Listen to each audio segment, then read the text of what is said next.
to Thunder Live on FanDuel Sports Network, presented by Toyota. Let's go places. The first game home after the longest road trip of the season, and this one, it was exciting. The Thunder walk away with a 131-113 victory over the Chicago Bulls, but this was a tale of two halves. After trailing in the first half of this game, the Thunder completely turned this game around, outscoring the Bulls 69-46 in the second half to pick up the win, thanks to 58 bench points and 18 points from J-Dub.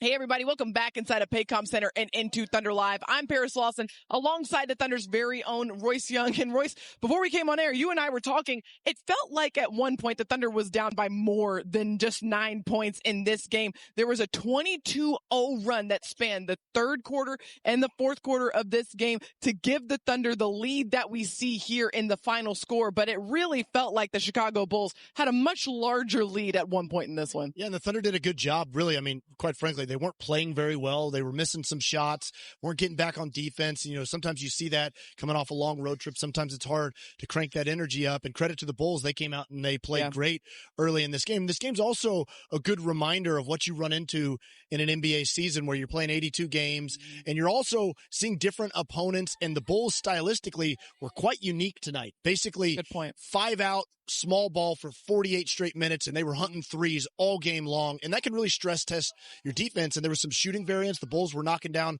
a lot of threes early in the game, and the Thunder, though, I think did a really good job of just kind of staying connected despite not playing very well, and the Bulls making shots, and it set them up for finally that avalanche there, like you said, Paris, late in the third and to start the fourth, where they really started turning them over and playing with a ton of force. 12 made threes for the Chicago Bulls in the first half of this game. Just 3 in the second half. A lot of that had to do with the amped up activity we saw from Oklahoma City in the second half of this game. But let's get a little more perspective on this one from our good friends Chris Fisher and Michael Cage, the voices on tonight's call. Guys, what were your takeaways from this tale of two halves?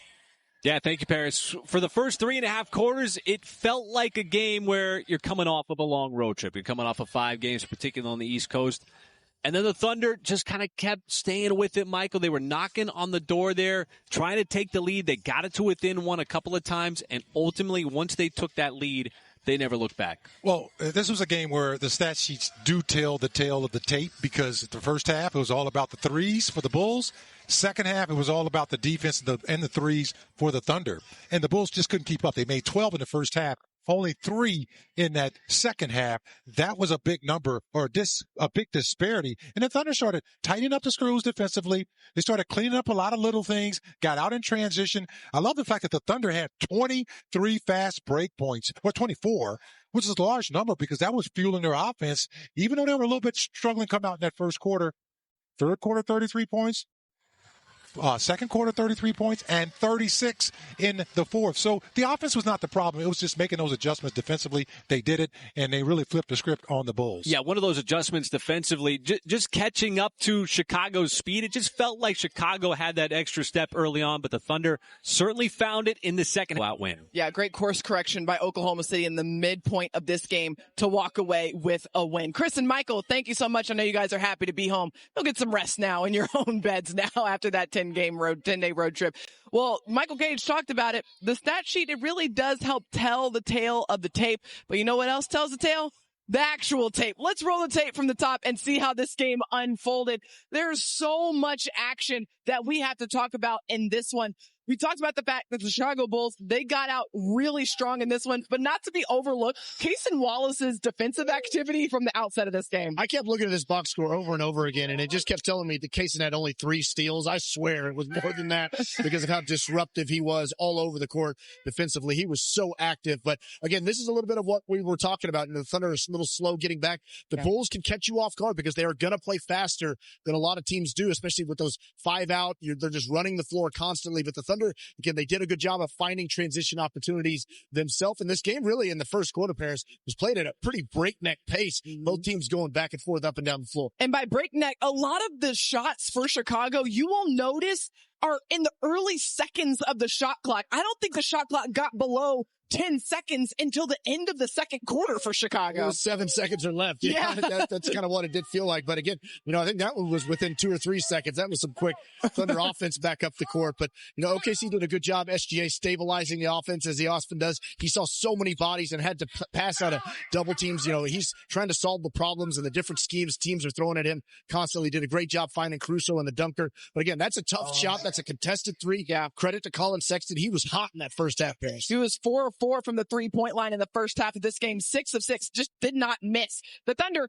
doing a good job, though, keeping this game within arm's reach, not really letting it get out of hand, despite the fact that the Chicago Bulls were uncharacteristically shooting the lights out. Yeah, absolutely. I think that's a great point because the way that OKC had to kind of endure some of these runs here from Chicago, they can be deflating when you're not getting stops. And, again, the Thunder are going to look at themselves in the mirror and say they weren't doing a good enough job at the point of attack or different areas that they could clean up. But some of it is shot variance. But these shots by Isaiah Joe, that one earlier from AJ Mitchell, these are big shots to just keep you attached on the scoreboard and not let this game get away from you. It made me think of that Charlotte Hornets game earlier this year where they were like red hot in the first half. That game got away from the Thunder. OKC did a good job of keeping this one close. Yeah, that's a great callback, Royce, because the Thunder using all of these experiences, and it leads them to these moments where they're able to understand what it takes to get the game back on track. And you'll notice the score here, it's relatively close. It's still single digits. Thunder trying to gain some disruption, but then you still have these moments where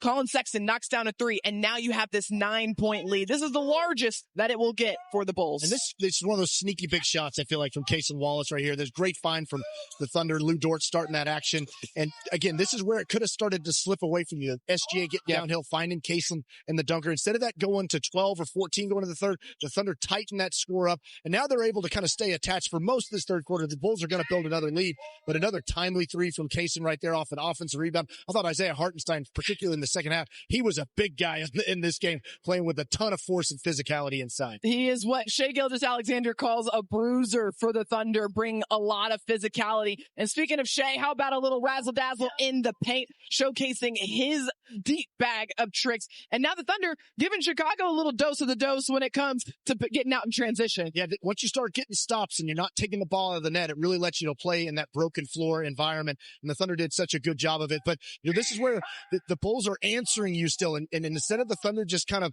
getting frustrated and getting upset about it, OKC is able to flip it around completely. Great defense from AJ Mitchell, just standing his ground and then turning that defensive stop into some good offense here. You're going to be able to get downhill, driving right straight at the paint. And AJ Mitchell was a big part of kind of flipping this game around late. And that's over Yabusele, who is not a small body out there on the court for Chicago. But this is a really nice spark for the Thunder. It ignites some really quality offense. You get another stop. Shai Wills, a couple of big buckets in this game. Finally gave the Thunder the lead right there. And now they're able to continue to pile on top of it. SGA is going to get it here in the run out, find Alex Caruso for an and one. And that really ignited the building and let OKC kind of have a little bit of room to breathe. I thought SGA, by the way, he did not have it going necessarily the way that he normally does.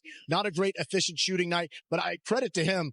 Shouts out to Alex Burney, who made a good point to me, but that's kind of like a Mamba mentality where you're just kind of driving it downhill. You're sticking with your game. You're just fighting through it, even though you didn't have your best stuff. Yeah, great stuff from Shai Gilgeous-Alexander. And then you go into the fourth quarter here, and the Thunder continuing to just add on to what they started. This is the run we're talking about. At one point, it was 88-80. The Thunder trailing by 8 points. And look at the score now. It is now 88-102. For those counting at home, that is a 22-0 run. I mean, and the Thunder just, again, they were just piling on. And, I talked about SGA playing with force. I thought Dove played with a ton of force downhill in this fourth quarter, driving it straight at the rim. With the Bulls having no big man down there to protect the basket, the Thunder identified that and were able to really get right at the front of the rim. And when you start doing that, how about Isaiah Hartenstein? Just flipping it around, dropping it off to Isaiah Joe. That was kind of the big momentum 3 right there that set the building completely on fire. And then once you get them on one, then that back cut's coming right after it, Paris. We see them, Isaiah and Isaiah, hook up on that sort of thing all the time. Yeah, great read and react between those two. And Jalen Williams with an exclamation point on this series for Oklahoma City, getting downhill, throwing it down. He was playing with some great force offensively throughout this game, Royce. No doubt about it. Again, understanding, reading what the defense is giving you. Great skip pass right here to the corner. Cason Wallace with that rhythm three. These sorts of things, when you stick with it all game long, you can kind of finally break through and you can start to see some of these things go down. The Thunder, they got pretty good shots in that first half and they played pretty well, but they just weren't able to knock some of them down. But then they started and get them to fall in the second half. And I get credit to the Thunder for not really getting discouraged with this one. You could have let this one go a different way, but they were able to get the car back on the road, get back to their principles, stop the point of attack, turn the Bulls over, get stops, and then get out and run and just pile up points. Yeah, great mental fortitude here from the Thunder to weather the storms and do what they got to do to get the win in the second half of this game against the Bulls. Great way to kick off this 5-game homestand for Oklahoma City. All right, let's get you over to the press room where Thunder head coach Mark Daigneault is at the podium. Mark, it seemed like tonight was one of those games where it just took some maybe kind of collective patience and stick-to-itiveness for the team to be able to kind of turn the game and just weather through some of what they were throwing at you. What do you see inside of your team that allows them to kind of just maintain composure through a game like this until they can get a hold onto it? Yeah, I thought, credit Chicago. They made some shots early in the game. They shot the ball exceptionally well in the first half. And when you're in those situations, we didn't have a great rhythm either. You got to be able to transcend that a little bit and just keep betting on, the controllable stuff and trust that you can turn the game with that. Don't let the emotion of the score or a shot going in get in the way of the things you can control. I thought we were decent there tonight. And I thought we responded. We had a couple of things we could control that were breakdowns, and I thought our response to that was positive in terms of guys looking to find solutions and working through it. So I thought there was some good stuff to take from the game. And it just seemed like Dub was so forceful and living at the rim tonight. How critical is that aspect of his game in terms of just the balance that can provide to some of the other guys that he's out there on the floor with at certain times of the game? Yeah, he was on it tonight. And I think that opens up his playmaking too when he's playing like that, because he's touching the paint and then he can get his vision and his reads into the game, which he's exceptional at. So he played a really good game. I thought his force in the first half, Cason's first half on both ends of the floor, the offensive rebounding collectively in the first half, those types of things keep the game in striking distance when it's not going your way. And so the game never really got away from us, even though it took a long time to get a lead in it. No Chet tonight, but still, you have a lot of compliments of your roster there, just kind of going through, getting towards the end of the season. Are you still just kind of coming up with a recipe that maybe some rotation, some guys that you like in certain situations, games like this, allow you to do that? Yeah, we got a lot of continuity with the team, so, we're not starting from scratch, even though we haven't had everybody together for very much. We know our players. We know the strengths in their games, and we have a pretty good understanding of ourselves. Despite that, now it's a matter of, getting the chemistry and stuff like that. But the guys always try to work through that stuff well, and tonight was a nice step forward in that respect as well. Boston hit 18 threes against you. They hit 12 the first half. Second half, only 3. Were they just hot? You changed something? Any commonalities between the hot shooting streak that they had? Every game's different, but I thought in the first half tonight we were generally all right, but when a team is hitting shots against you and catching a rhythm and gaining confidence, you have to react to that. You can't just chalk it up to luck. And I thought in the second half we did a nice job of that. There were a possession out of a timeout where we pressured the ball in the backcourt, Cason and Lou, and they had a hard time even getting into offense on that play. And, when you set the tone like that on a possession, you give yourself a chance to make them miss and throw off the rhythm of the team. And so there's a shot variance always, but there's plenty you can control, and you got to react when the other team is feeling good. Also had the big run. I think it's a 22-0 run that kind of broke things open. More defense tighten up, I guess. Offense, what was on that? Yeah, and they missed some shots too. It's always that part of it. But like I said, in the second half, I thought our collective response to stay with the game. Even the offensive rebounding tonight, when it's not going well, all it takes is a little bit of effort from some guys to go get you an extra possession. I thought we did that in both halves tonight. But yeah, we stuck with the game. We amped up our pressure and our focus, and that turned the game for us.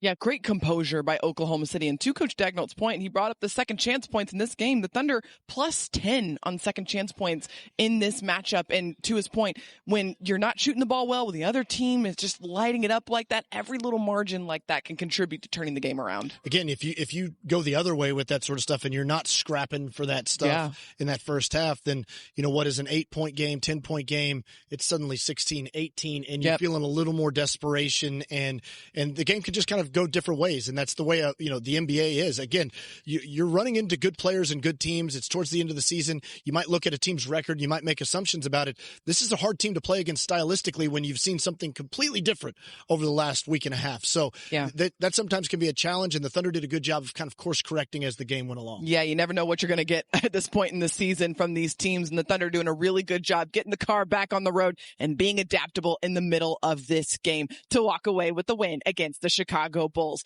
All right, stick with us here on Thunder Live. When we come back, we're breaking down the game of J-Dub, his third game back, 18 points. More on Dub when we come back right after this.